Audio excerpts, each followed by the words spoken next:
Thanks to all the witnesses for being here. You know, the visual, sometimes it really is true. A picture speaks louder than words. It's worth 1,000 words. And here, all you have to do is look over at this side of the dais to see that the stone wall continues. I mean, from the party that lied to this nation for 4 years. Let's just take a look at some of the things that our colleagues said on the Democrat side when their own Justice Department was concluding that Joe Biden, who, let's not forget, illegally took classified documents and kept them in his garage, in his freezer. I mean, Lord knows where. He just certainly didn't know. Their own Justice Department interviewed the guy and concluded he could not form the requisite mental state to stand trial.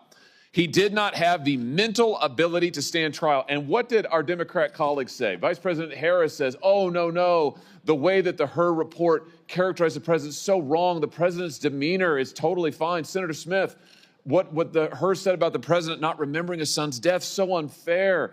Senator Kaine said this is grandstanding. Senator Fetterman said it's just cheap shots. You had other senators saying, Senator Ossoff in February of 2024, saying, and I quote, I found the president to be sharp, focused, impressive, formidable, and effective. In June 2024, Congressman Jeffries insists Biden was, and I'm quoting again, incredibly strong, forceful, and decisive. Where are they now? They don't want to answer for any of those quotes now. They lied to us for 4 years, and we know they lied. They know they lied. It's why they're not here. They don't want to answer a single question. They can't bear to show their faces in public.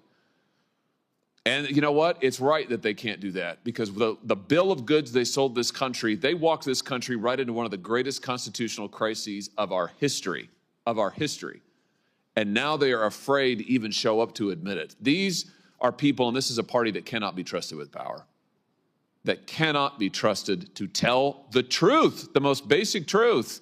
They all changed their tunes after Joe Biden debated President Trump, and the whole world could see he couldn't even form a sentence, that running this guy for president again is a form of elder abuse. My, how they changed their tunes after that. Now they can't even show up in public to talk about it. This is embarrassing. But worse than that, it's dangerous. It is dangerous for this country. Mr. Wold, I want to pick up on something you just said a second ago about the OLC and their opinion as to when an auto pen can be used. Just be clear about this. Auto pen means not signed by the person. Auto pen is basically push of a button and it gets signed. OLC says only when the president specifically directs it and it is under his direct authority. Do I basically have that right? That's correct, Senator. So based on the facts we know, did that happen in this case with all of the pardons and clemencies and other giveaways that Joe Biden signed?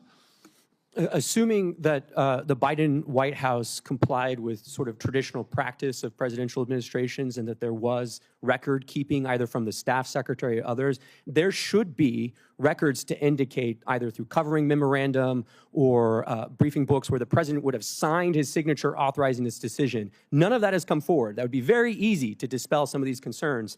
And I think what we're seeing here is really the auto pen is best understood as sort of a tool of executive convenience. Hold on a second. You just said something very important. I want to emphasize that. So what you're saying is that there should be, for every time that Biden authorized the auto pen, there should be a record of that.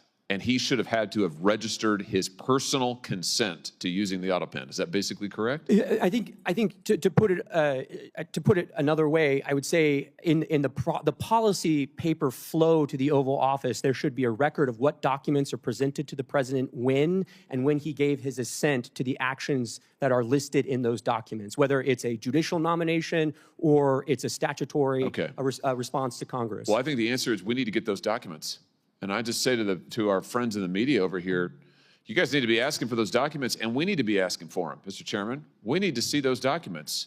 And the president, the former president now, can certainly choose to release them. I'm sure they're part of his personal papers, right, Mr. Wold? And that's correct. And the first place to start would be the staff secretary's office under President Biden. Oh, so here's the trail. If you want to know, if you want an answer to the question, did Joe Biden actually assent to the use of the auto pen and you think of all the people he pardoned, he granted clemency to, murderers, drug dealers, child rapists.